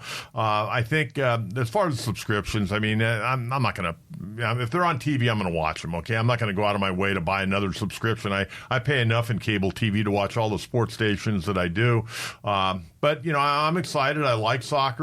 I could sit here as a 6-year-old kid back in 1976. I went and saw Pelé play at Balboa Stadium, and when they helicoptered him to the middle of the field and played against the San Diego Jaws. But, soccer's a great sport, and like you said, for whether it's the men, the women, national teams, the Premier Soccer League, the ratings in San Diego are always way up there. Yeah. World Cup. I love the World Cup, and I got exposed to it decades ago, and I saw Pele in 1972. The Meadowlands, New York Giants, New York Cosmos. Yep. 72,000 fans. Couldn't believe it. And I didn't know anything about soccer. All I knew was how great he was. And I stood down there on the sidelines with the other media and just watched the magic of what he was. That's how I kind of got exposed to World Cup, and I just love the World Cup. And my co-host and I are the only two dumbasses that get up at 4:30 on Saturday morning to watch the English Premier League. And we are big EPL guys. Big time. Yeah, I got the Apple TV subscription, so I'm going to definitely be watching. John subscribes to everything. Yeah, my wife and I, we're always streaming stuff. Okay, Chris says, Michael Jordan and Wayne Gretzky of sports information sitting 3 feet apart. Then Al says, Dodgers are in trouble come playoffs. Well, thank you for the compliment. we just approach sports talk radio really, really different. You might call us dinosaurs. I might call us old school and experienced. And Dodgers could be in trouble. I mean, they got a month to get all this pitching staff healthy because I don't know who you can trust. Well, I agree. I mean, in the playoffs, anything can happen. That's why I think the Padres got a really good shot. Dodgers, on paper, they're supposed to win it. They got the best record in the National League, even though they've had all their injuries. But playoffs are completely different. And thank you for the nice compliment regarding Michael Jordan and Wayne Gretzky. And, I know we're going to do a show down the road about 690, but I got to mention one thing about Wayne Gretzky because, we carried the Kings, Lee, as you well know. In the Stanley Cup run. And then we carried the Ducks in the Stanley Cup run. I'll never forget, I was at home and Joe Tatino called me and he goes, "You've got to get to the station in the next hour." He goes, "We've talked to the Kings and they're going to be trading Wayne Gretzky." He goes, "And you're going to go on and you're going to take phone calls about it." And I remember gobbling down my dinner, getting on the 5 freeway, getting off there at Pacific Highway just with my little briefcase and running in, and took about 3 hours of phone calls about Wayne Gretzky getting traded to the St. Louis Blues. Yeah, and I recall, because I covered hockey, I did a lot of hockey on my talk show because of the big signal that 690 had, and because of all the content I did, hockey, we wound up with the LA Kings who were bouncing all over the radio dial. And one of my biggest thrills is the Gretzky era. When they went to the Stanley Cup Finals, I went on the road. And I did my sports talk show. I told John Riley this. I thought I had died and gone to heaven. I did my sports talk show sitting in the gondola at center ice overlooking old Maple Leaf Gardens. And then at the Montreal Forum, the historic home of the Bleu Blanc Rouge, when the Kings played the Canadiens in the NHL Finals. So, I mean, I cut my teeth. That's where I started my broadcasting career, was doing pro hockey, minor league hockey, and got me to Cleveland and Major League Hockey and all that. So, but the Gretzky era, that made them, and it made us as a station in the L.A. Orange County market. And then when the Kings left us, we got the Ducks. Paul Correa came, and where'd that wind up? Stanley Cup playoffs again. So it helped grow our signal and our content in those two markets. In addition to everything we were doing, Charger, Padre, Aztec related. Lee, let's face it. Hockey players were the best dudes to interview. I mean, I remember having Luke Robitaille on, Rob Blake. You mentioned Paul Correa, Timo Solani. We used to have those guys on a regular basis, and they were all great, man. I loved interviewing those hockey guys. Okay, moving on. We got some more comments. Oh, this is another 690 question for you all. And this is from David. He says, talk about a Bill Warndell story at 690 or 1090. Oh, gee, I'd like to hand that off and wait till we actually do the sports talk radio show. But Philly Billy came to San Diego after we had lost Chet Forte. Chet had been paired with Steve Hartman. John Lynch, our owner at that time, knew of Chet Forte, brought him in. I knew of Chet Forte and all the great things he had done on television as a producer for Monday Night Football, and I knew about his demise because of a gambling addiction. And I didn't know that it was going to work because I wasn't prejudging him. All I know is that he had a lot of problems. And he came in, and he was so cool to be around, and the stories he could tell. And we incorporated him 1 year as like the third man in the booth on our Charger broadcast. And we would go on the road, and we would sit in the hotel lobby or at the dining room table in a corner by ourselves. And the team had had their big dinner. We were allowed to take part in it, and we sat in a corner. And we'd sit there for hours and listen to Chet tell stories about where he had been and what he had done as a producer. And that included not only the greatest sporting events, not only including working with Howard Cosell, it included the crowning of the Queen of England, where they televised it for ABC.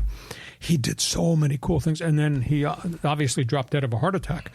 And they called me at 5 o'clock in the morning and said, Chet's passed away. Can you be the point man and make some contacts with the media and just give them some side stories? Because I had known him better. The only one better would have been Steve Hartman. So I did that. And then we said, how do you replace Chet Forte?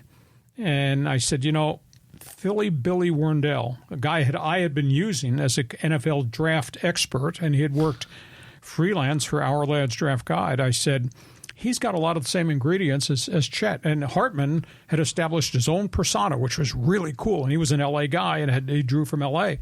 And it worked for Forte because you had loudmouth East Coast guy, older, versus young punk West Coast guy and Hartman. I said, we need another loudmouth East Coast guy. And Philly Billy was right there. And I told John Lynch, I said, you need to call this guy in Philly. I use him once a week in the NFL. He knows everybody everywhere.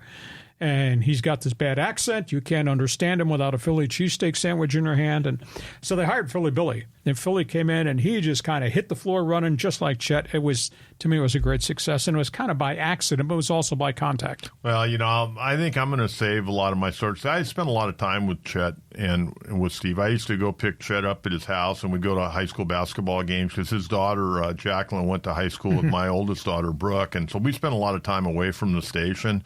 And, I'll share some of those stories. And I certainly got, like you do, we got a lot to share when it comes to Philly Billy, because he's still on the radio back in Philadelphia. You and I are frequent guests of his, and we stay in touch with him. But he definitely is one of a kind. Yeah, very much so. And there were a lot of one of a kind guys that were part of that roster of 690, and to a degree, the early days of 1090. John Riley, you got a couple social media ones you want to throw here at us? Yeah, let's take a look here. There's just one quick one here from Swellin' Sausage. He said, Hacksaw, how you doing? Been listening to you since XTRA. From Southern California Sports Radio, the mighty 690. Before I listened to Jim Healy, he was awesome. And, yeah, the Loose Cannons were badass. So yeah, they were. And the thing, John and I have talked off the air, the thing that has made the legacy of 690, we were the first ones through the wall. We were the first ones to do it. Because everybody else, what was here in San Diego was just mom and pop post-game Padres talk. Dave Campbell, who I really liked, he did post-game Padre talk on what was then 760. And L.A. was post-game Dodger talk and was very successful. But nobody had done what we had done. I mean, on the air from 6 a.m. till 10 p.m. Right. Or midnight in some cases, live local sports talk. And so, I go back to the original owner, John Lynch, visionary. You want talent, you want content, you need play-by-play, and pal, you need a big signal. And when I came up with the concoction, when I was driving from Phoenix to move over here, my car was packed full and everything I owned. I said, how am I going to do this? And I came up with the idea from Baja to the Canadian Rockies. And that was not BS, because he was with me. We were doing Aztec football or at USC. You could hear us in Vancouver at night. You could hear us in Spokane, Washington at night. I could listen to him do sports talk radio at night.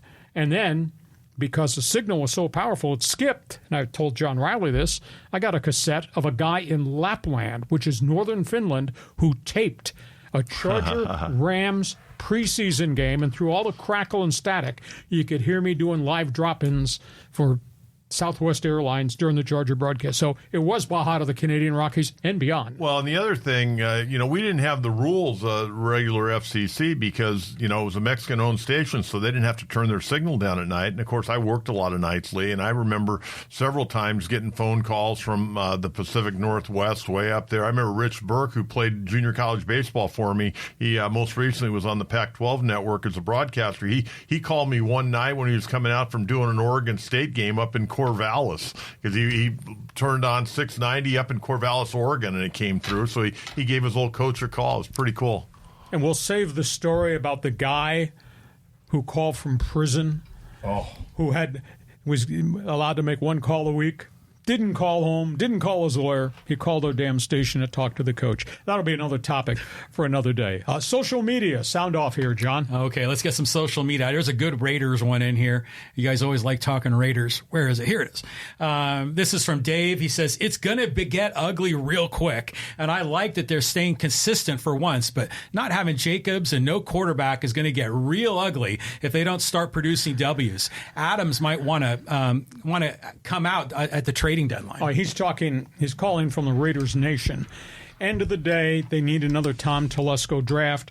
They think, I love their skill people. Devontae Adams, Jacoby Myers, the two young tight ends. I don't know what they have at running back. They keep thinking that this kid from Georgia, Zamir White, is going to replace Josh Jacobs. Josh Jacobs, that's heavy-duty production. Minshew, gunslinger. He can throw touchdowns. He does throw picks, takes way too many sacks, and fumbles the football a lot. Defensively, they're much improved up front. So you got Mad Max, you got Christian Wilkins, they've got Mal Kuntz. I love their linebacking.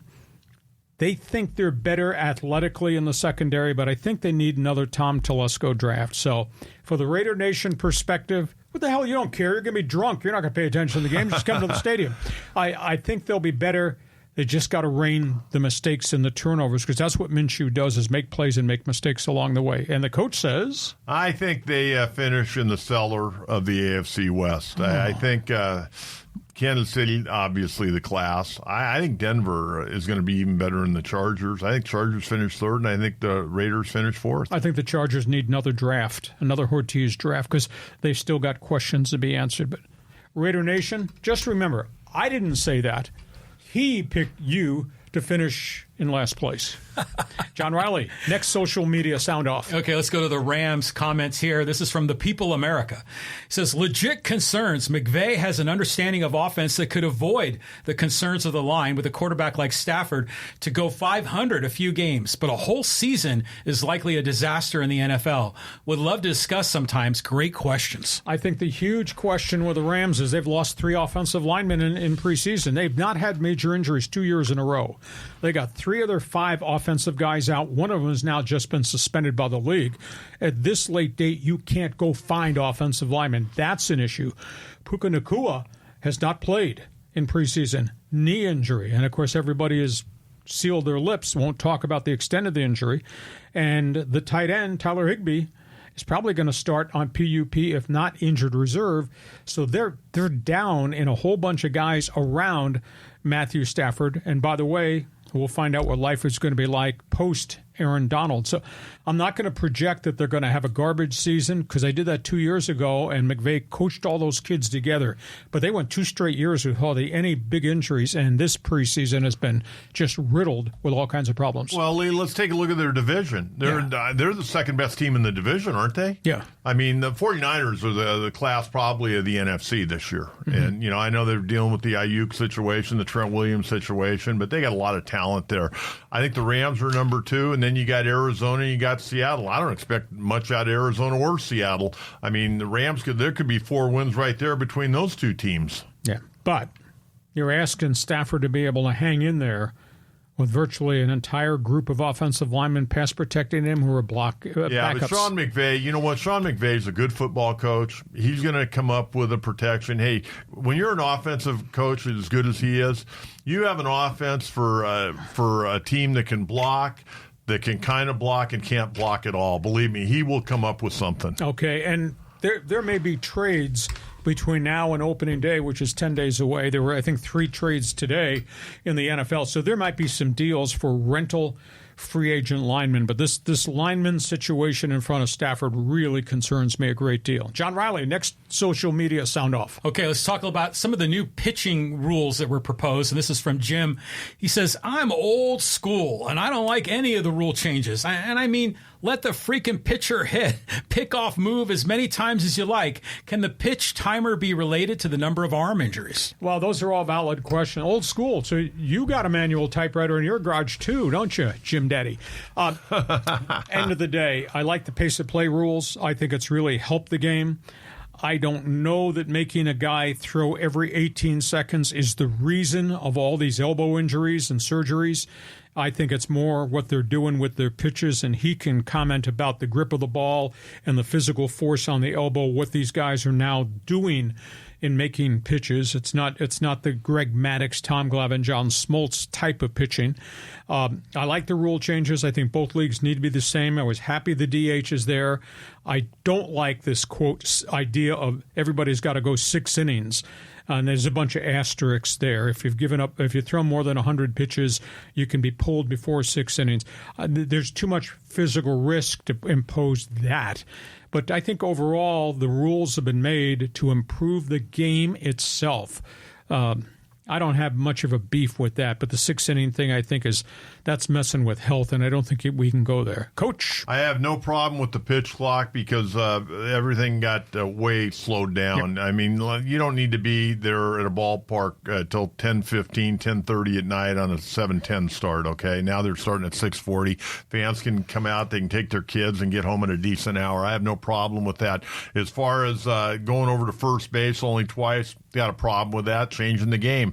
as far as 6 innings, and unless you throw 100 pitches, that's garbage. Let the manager run his own ball club, okay?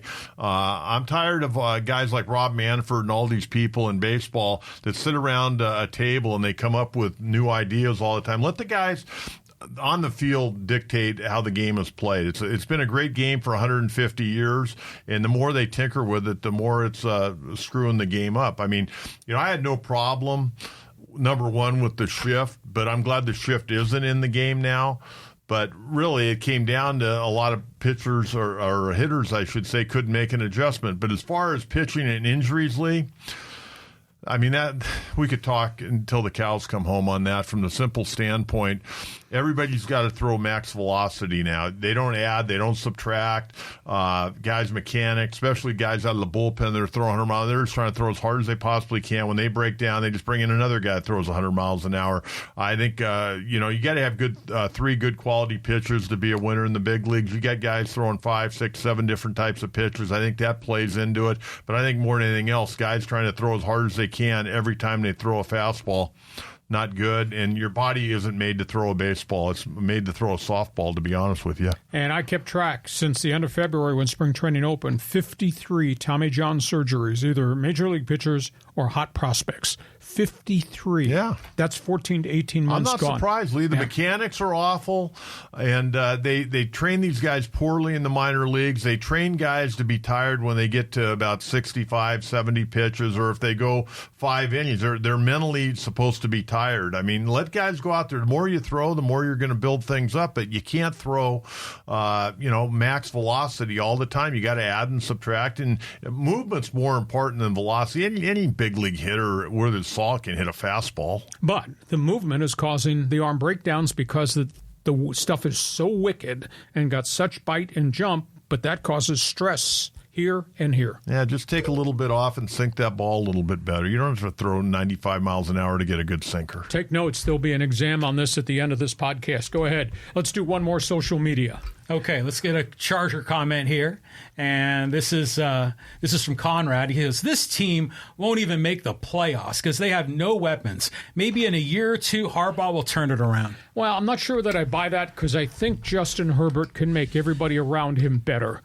And they could not keep all those wide receivers and all those linebackers because of the salary cap. I like Josh Palmer. I've seen a little bit different in Quentin Johnston this year, but he's still got to prove it come opening day that he's not going to drop passes. But his route running's become much more precise, crisp. His athletic ability is still off the charts. He's just got to be more consistent. And then we'll see what happens beyond those guys, and they're going to throw to the tight ends, and they will dump and run a lot to J.K. Dobbins. But I think Herbert makes everybody around him better because Herbert is so good and so precise. Have to keep him upright. I mean, he's had 3 major injuries now, all kind of on fluke things, but he got hurt. He's got to stay in the lineup. But I think Herbert is really the keystone of everything else that's going to happen.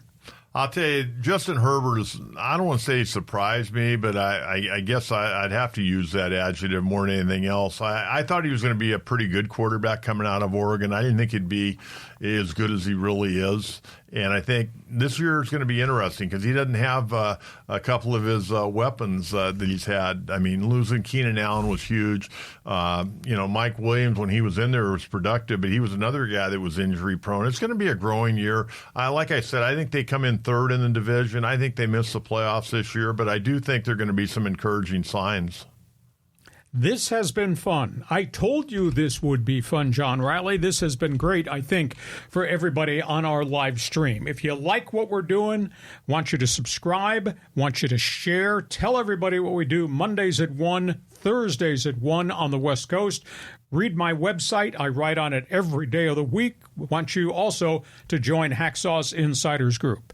As promised, we will do this again. And the next time we're going to do it, we're going to talk about the history of sports talk radio, which will be fun, probably followed by a lawsuit or two once we get to the finish line.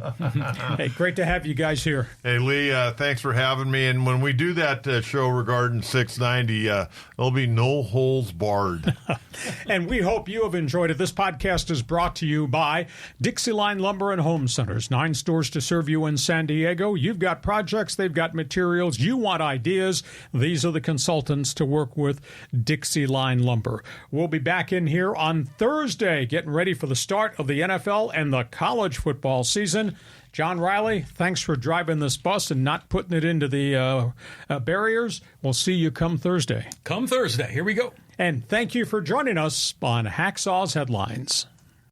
Join us again for Hacksaw's Headlines on YouTube, Facebook, and Twitter.